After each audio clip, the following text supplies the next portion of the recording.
नमस्कार पशुपालक मित्रांनो, आज आपण राहता जिल्हा अहमदनगर येथील समर्थ पशुवैद्यकीय प्रयोगशाळा यांना भेट देण्यासाठी आलेलो आहोत। या प्रयोगशाळेमध्ये पशूंच्या आजाराबरोबर चारा व खाद्य टेस्टिंग केले जाते। या संदर्भातील संपूर्ण माहिती आपण समर्थ पशुवैद्यकीय प्रयोगशाळाचे संचालक श्री डॉक्टर निलेशजी खाडे सर यांच्याकडून आपण ही माहिती घेऊया। त्यांचं जे शिक्षण झालेलं आहे ते BVSC PhD USA मध्ये केलेले आहे। धन्यवाद। सर्वांचं खूप खूप धन्यवाद। तुम्ही आज आमच्या लॅबला भेट दिली आहे। तुमचा जसा प्रश्न होता की आपल्या लॅबमध्ये काय काय सुविधा दिल्या जातात, तर आपल्या लॅबमध्ये जवळपास गायींसाठी किंवा जनावरांसाठी जेवढ्या टेस्टिंग पाहिजे त्यापैकी 90% टेस्टिंग आपल्या इथं आपण करू शकतो। सर्वात महत्त्वाची म्हणजे जी पहिली आपण रक्त तपासणी म्हणतो, ज्याच्यात गायीचं हिमोग्लोबिन असेल किंवा काही इन्फेक्शन आहे किंवा मास्टायटिस झालेला आहे, पिशवीचं काही इन्फेक्शन आहे, तर हे आपण त्याच्यात बघू शकतो। दुसरं म्हणजे जर गायीला मास्टायटिस झाला असेल किंवा जर गाय वारंवार उलटत असेल तर अशा केसेसमध्ये आपण एक अँटीबायोटिक सेन्सिटिव्हिटी टेस्ट ही देखील करू शकतो। यामध्ये आपण एका वेळेस जवळपास 20 ते 22 अँटीबायोटिक आपण चेक करू शकतो।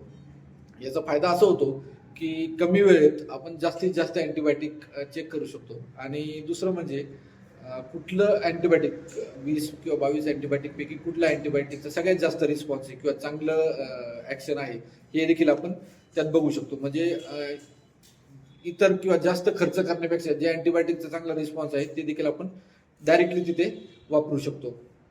याच्या व्यतिरिक्त गायींच्या रक्तातील कॅल्शियम किंवा गायीच्या रक्तातील फॉस्फरस, मॅग्नेशियम किंवा ग्लुकोज हे देखील आपण आपल्या लॅबमध्ये बघू शकतो। बऱ्याच वेळेस असं होतं की आपण कॅल्शियम देतो किंवा आपण फॉस्फरस देतो, पण जे दिलंय ते काय म्हणतात सफिशियंट आहे का, अजून द्यायला पाहिजे हे आपल्याला कळत नाही। कधी कधी गाय बसून घेते झाल्यानंतर, तर मग त्याला कॅल्शियम द्यायला पाहिजे का, किती द्यायला पाहिजे हे देखील आपण टेस्ट केल्यानंतर माहिती करून घेऊ शकतो।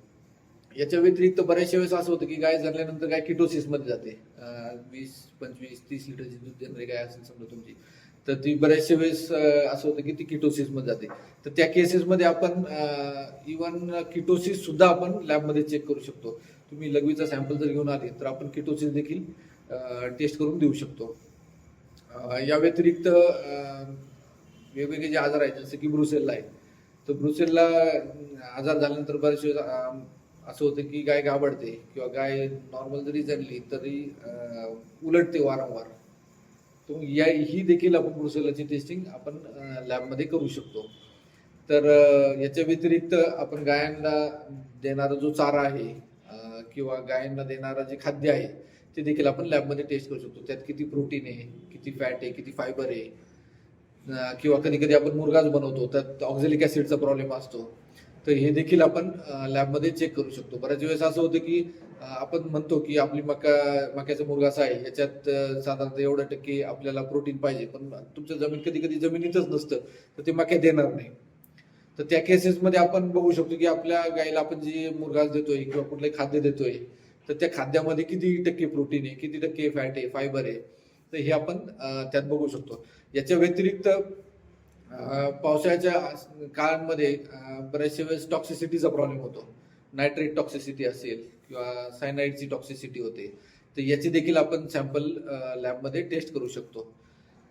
तसेच आपण गायांना जे पाणी देतो पिण्यासाठी, तर आपण पाण्याची क्वालिटी कशी असते याचा कधी विचार करत नाही, पण मग गाईचं पाण्याची क्वालिटी कशी आहे, त्याचं pH कसं आहे, त्याचं TDS कसं आहे, त्याचा हार्डनेस कसा आहे, त्याच्यात काही बॅक्टेरियल काउंट आहे का, हे देखील आपण लॅबमध्ये चेक करू शकतो। बऱ्याच वेळेस असं होतं की कधी कधी गाईचं जे पाणी आहे पिण्याचं त्याचा हार्डनेस खूप जास्त असतो, तर मग गाय पाणी पिण्यासाठी लवकर धजत नाही, कमी प्रमाणात पाणी पिते। ज्याने आपल्याला माहिती आहे गाय जर कमी प्रमाणात पाणी पिली त्याचा इफेक्ट आपल्याला दुधावर दिसणार आहे। तर अशा केसेससाठी आपल्याला गाईचं पाणी तपासणी करणं, जे पाणी देतोय पिण्यासाठी, तर त्याचं तपासणी करणं गरजेचं आहे. याच्या व्यतिरिक्त पोल्ट्रीमध्ये पण आम्ही करतो. पोल्ट्रीचं पाणी तपासणं, पोल्ट्री पोस्टमॉर्टम हे देखील आम्ही यात करतो. याच्या व्यतिरिक्त तुमच्या जे नॉर्मल किडनी फंक्शन टेस्ट असतील, समजा जनावर भरपूर दिवसापासून आजारी आहे किंवा कुत्र्याचे सॅम्पल असतील, तर त्याच्यात आपण किडनी फंक्शन, त्यांचं जी यकृत कार्यक्षमता चाचणी म्हणतो आपण त्याला, तर ती देखील करतो. त्याच्यासोबत किडनी फंक्शन टेस्ट, तर ती देखील आपण याच्यासोबत करतो. जवळपास 20 ते 25 प्रकारच्या टेस्ट आहेत आपल्याकडे. प्रत्येक टेस्टला वेगवेगळा सॅम्पल लागतो. जसं मी सांगितलं की किटोसिस जर तुम्हाला चेक करायचं असेल तर त्याला तुम्हाला युरिनचा सॅम्पल लागेल.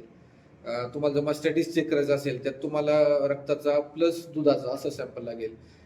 तुम्ही जंत देखील, गाईच्या पोटातले जे जंत आहेत ते देखील चेक करू शकता. तर याच्यात मग तुम्हाला शेणाचा सॅम्पल लागेल.